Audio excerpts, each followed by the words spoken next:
Metoprolol is a widely prescribed medication for heart conditions and high blood pressure. But how does it work and what should you know before using it? Let's find out.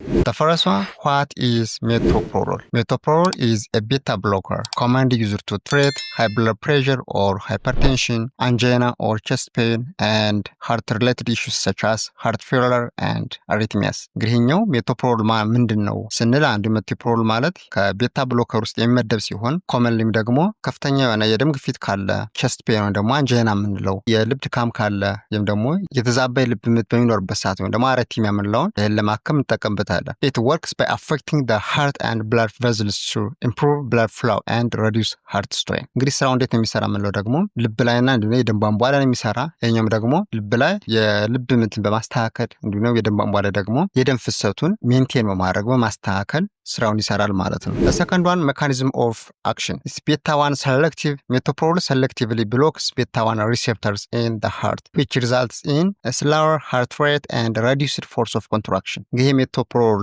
እንዴት ነው ስራው የሚሰራ ስንል ደግሞ የቤታ-1 selective ሲሆን ይሄ ማለት ደግሞ ቤታ-1 ሪሴፕተር ላይ ነው አክት የሚያደርገው ማለት ነው። እኛውም ሄዶ ይሄ ቤታ-1 ሪሴፕተርን ብሎክ በማድረግ ስራውን ይሰራል። ይሄን ብሎክ በሚያደርግበት ሰዓት ደግሞ ሃርት ሬቱን ይቀንሳል፣ እንዲሁም ደግሞ ፎርስ ኦፍ ኮንትራክሽንን ዝቅ ያደርጋል ማለት ነው። This helps decrease blood pressure, heart workload, and risk of arrhythmias. እንግዲህኛው የሃርት ሬቱና ፎርስ ኦፍ ኮንትራክሽን ቀነሰ ማለት ደግሞ የደም ግፊትን እንዲሁም ደግሞ የልብ የስራ ጫናን እንዲሁም አርቲሚያን መከሰት ቻንሱን ዝቅ ያደርጋል ማለት ነው። Reduction in heart rate and blood pressure, it reduces the oxygen demand of the heart. It helpful in condition like heart failure and post heart attack recovery. እንግዲህኛው ሃርት ሬትንና የብለድ ፕሬሸርን ደግሞ የደም ግፊትን እና የልብ ምትን ቀነሰ ማለት የልብ ኦክሲጅን ዲማንድ ወይም ደግሞ የኦክሲጅን ፍላጎት ዝቅ እንዲል ያደርጋል። ይሄ ዝቅ ያለ ደግሞ የልብ ድካም እንዲሁ ደግሞ ሃርት አታክ ከተከሰተ በኋላ ሪካቨሪ ማድረግ ጠቃሚ ነው ማለት ነው። ይህ ማለት ምንድነው? የልብ ምት በጨመረ ቁጥር የኦክሲጅን ዲማንድ ከፍ ይላል። በትክክል ኦክሲጅን ማግኘት አይችልም። ስለዚህ ኦክሲጅን ዲማንድ እንዲኖር የሃርት ሬትና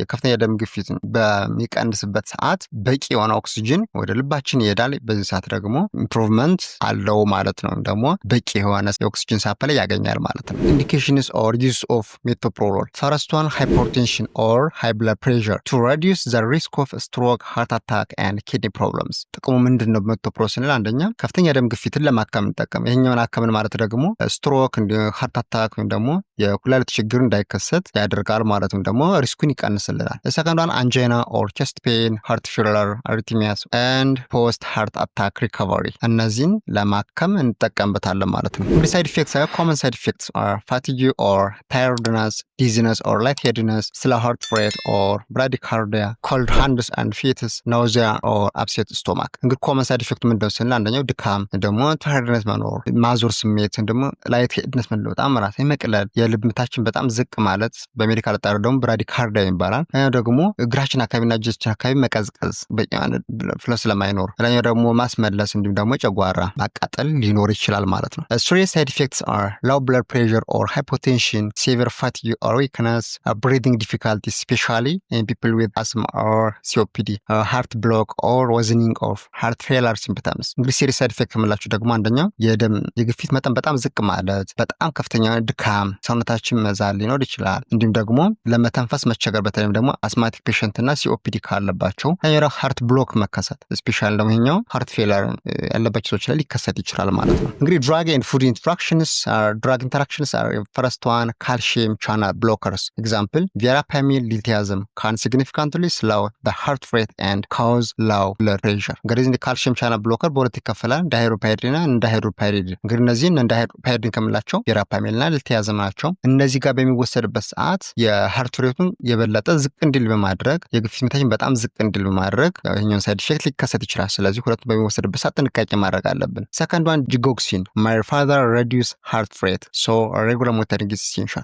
ከጂጎክሲን ጋር በሚወሰድበት ሰዓት እንደዚሁ የሀርት ሬትን ከሚገባ በላይ በጣም ዝቅ ሊል ስለሚችል ሁሌም ቢሆን ሞኒተሪንግ ደግሞ ክትትል ያስፈልጋል። ሰርድ ዋን አንታይዲፕሬሳንትስ ኤግዛምፕል SSRIs ምንላቸው ሴሮቶኒን ሴሌክቲቭ ራውቴኪንግ ኢንሂቢተር ምንላቸው ላይክ ፍሎክዘንቲን ዚስ may enhance the effects of metoprolol leading to a higher risk of side effects። እንግዲህ ከነዚህ አንቲዲፕሬሳንት SSRIs ምንላቸው ጋር ከነዚህ ውስጥ እንግዲህ ፍሎክዘንቲን አንዱ ነው። ከነዚህ ጋር በሚወሰድበት ሰዓት እነዚህ መድኃኒቶች የሜቶፕሮሎል ኢፌክት ከፍ በማድረግ የበለጠ ሳይድ ኢፌክት እንዲከሰት ያደርጋሉ ማለት ነው። ስለዚህ እኛም በሚወሰድበት ሰዓት ጥንቃቄ ያስፈልጋል። አንታይሪትሚክ ድራግስ ኤግዛምፕል አሚዳሮን ካን ኢንክሪዝ ዘ ሪስክ ኦፍ ብራዲካርዲያ ኦር ሃርት ብሎክ። እንግዲህ እነዚህ ደግሞ አንታይሪትሚክ ድራግ የምላቸው አንድ ኤግዛምፕል አሚዳሮን አለ። ከነዚህ ጋር በሚወሰድበት ሰዓት ደግሞ የበለጠ የልብ ምታችን ዝቅ እንዲል በማድረግ እንዲሁም ሃርት ብሎክ እንዲከሰት በማድረግ የበለጠ ሌላ ከፍተኛ ጉዳት ሊያደርስ ይችላል። ስለዚህ ከነዚህ ጋር በሚወሰድበት ሰዓት ከፍተኛ ጥንቃቄ ያስፈልጋል ማለት ነው።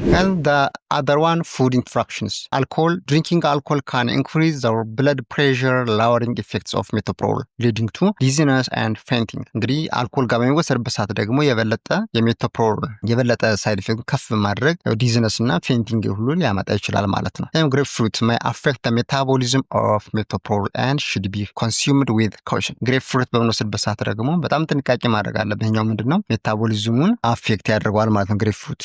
እኛም በምንወስድበት ሰዓት ጥንቃቄ ማድረግ አለብን። contraindications the first one bradycardia or slow heart rate, the second severe heart failure, asthma or COPD, allergic reactions to beta blockers። እነዚህ በጣም ዝቅተኛ የሆነ የልብ ምት ያላቸው ከፍተኛ የሆነም ደግሞ ኢሬጉላር የሆነ የልብ ድካም ያለባቸው አስማቲክ ፔሸንት COPD ምንለው ካለባቸው እንዲሁም ለቤታ ብሎከር አለርጂክ ከሆኑ ይህ መድኃኒት መስጠት የለብንም ማለት ነው። patient advice taking metoprolol take metoprolol exactly as prescribed usually once or twice a day with or without food። ይሄኛው ሜቶፕሮል በምንወስድበት ሰዓት ያው ይሄ መድኃኒት ካለ ፕሪስክሪፕሽን ወይም ደግሞ ካለ ሐኪም ትእዛዝ የማይሰጥ መድኃኒት ነው። ስለዚህ በቀን አንድ ወይም ደግሞ ሁለቴ ሊወሰድ ይችላል። ይህም ከምግብ ጋር ወይም ደግሞ ከምግብ ውጭ ሊሰጥ ይችላል ማለት ነው። ነገር ግን ለዚህ ጊዜ የምንወስደው ከሆነ ያው ስቶማክ አፕሴት ስለሚያስከስት ከምግብ ጋር ቢወሰድ የተሻለ ነው ማለት ነው። don't stop abruptly stopping metoprolol suddenly can lead to a heart attack or worsening angina። ቀጥታ መድኃኒቱን አንድ ጊዜ ማቆም የለብንም። ይሄኛው ምንድነው አንድ ጊዜ የምናቆምበት ሰዓት እንደገና ተመልሶ ሃርት አታክ እንዲሁም ደግሞ አንጃይና ሊከሰት ስለሚችል መድኃኒቱ ስናቆም መጠኑን እየቀነስን ወይም ደግሞ ቀኖችን እያፈራረቅን ዝግ ያለ 2-3 ቀን የዘለን መጠኖችን እየቀነስን ማቆም አለብን ማለት ነው። ስለዚህ መድኃኒት አንድ ጊዜ ቀጥታ ማቆም አይቻልም። monitor your heart rate and blood pressure regularly ወይም ደግሞ ሬጉላርሊ ወይም ደግሞ በቋሚነት ሃርት ሬቱ እንዲሁም ደግሞ ግፊት መጠናችን ሁሌም መቆጣጠር አለብን ማለት ነው። what do you if you miss a dose እንግዲህ ይሄኛው መድኃኒቱ መውሰድ ብረሳ ምን እናድርገው? take it as soon as you remember unless it's almost time for your next dose። ይህም እንግዲህ መድኃኒት መውሰድ ብረሳ ባስታወስንበት ሰዓት መውሰድ እንችላለን። ነገር ግን የቀጣዩ መድኃኒት መውሰድበት ሰዓት ደርሶ ከሆነ ግን የመድኃኒት መውሰድ የለብንም። ምክንያቱም ሰዓቱ ከደረሰ ያው ቀጣዩ ዶዝ ነው መወሰድ ያለበት። ስለ በተመሳሳይ ሰዓት ሁለት መውሰድ አይቻልም ማለት ነው። potential warning signs to watch for signs of low blood pressure example feeling faint or lightheaded, shortness of breath or wheezing, severe fatigue or weakness, swelling in the ankle or feet which could be a sign of worsening heart failure። ዳኛው ደግሞ ፖቴንሻል ዋርኒንግ ሳይን የምንላቸው በጣም እነዚህ ዋርኒንግ ሳይን የምንላቸውን ከተከሰቱ ቶሎ ብሎ ሐኪም ማማከር አለብን። ከነዚህም ውስጥ እንግዲህ አንደኛው ከፍተኛ የሆነ የደም ግፊት መጠን ዝቅ ማለት፣ ይሄኛውም ደግሞ ፌንቲንግ ካለ፣ ላይክ የራስ መቅለጥ ስሜቶች ካሉ፣ ለመተንፈስ መቸገር ወይም ደግሞ ድምጽ ካለ ዊዚንግ ምንለው፣ ዳኛው ደግሞ ከፍተኛ የሆነ ድካም ወይም ደግሞ ሰውነት መዛል ካለ፣ ዳኛው ደግሞ ጉልበት አካባቢ እንደ እግር አካባቢ ላይ እብጠት ካለ ቀጥታ ሐኪሙን ማማከር ወይም ደግሞ እንደገና መታየት ያስፈልጋል ማለት ነው።